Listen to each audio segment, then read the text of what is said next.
Well, James, can you first explain what is the role of your office? What do you do there? Sure. We're the Greater New Orleans Fair Housing Action Center, and we investigate housing discrimination across the Greater New Orleans metropolitan area. It's illegal to engage in discrimination based on a person's race, their color, their national origin, religion, sex, disability, or the fact that a family has children.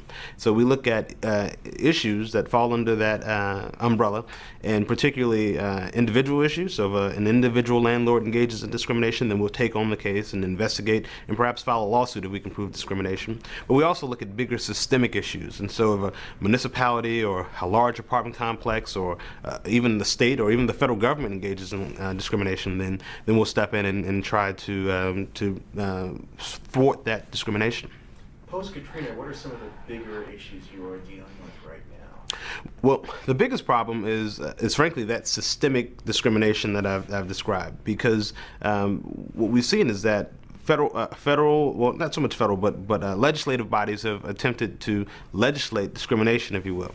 So, for example, St. Bernard Parish passed an ordinance that we call the blood relative ordinance, and that ordinance stated that in order to rent a single-family home in St. Bernard Parish, you had to be a blood relative of the person who owned the home, right? And so, on its face, that sounds bad, of course, but it also ends up being discriminatory. And the reason is that 93% of homeowners in St. Bernard Parish are white.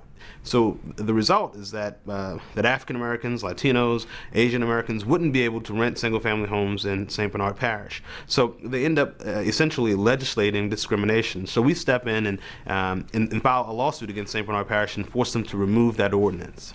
We thought that these kind of things wouldn't be happening in 2008. What's going on there? Well, that's exactly what we thought, but there's another case that makes clear just how egregious discrimination still is, particularly housing discrimination.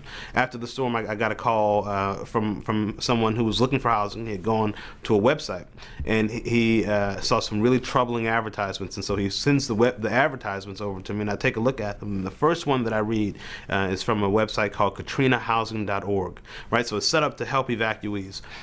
And it says, I would love to house a single mom with one child, not racist, but whites only, right? And so the idea that an advertisement that is that blatant would be placed on the internet when they're supposed to be trying to help evacuees is incredibly troublesome. But so I continue looking, and so I stop looking at the facts that he sends me, and I go to the website. And I end up putting together 30 pages of advertisements just like that all had all these kinds of discriminatory statements, hundreds and hundreds of ads.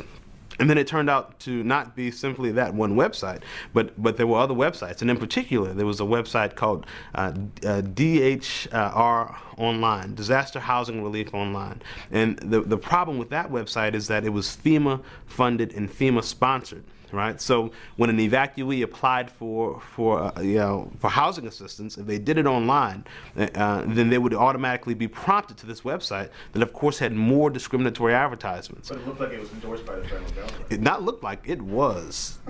It You're was. like a boy sticking your thumb in the dike. I mean, how do you hold this stuff back?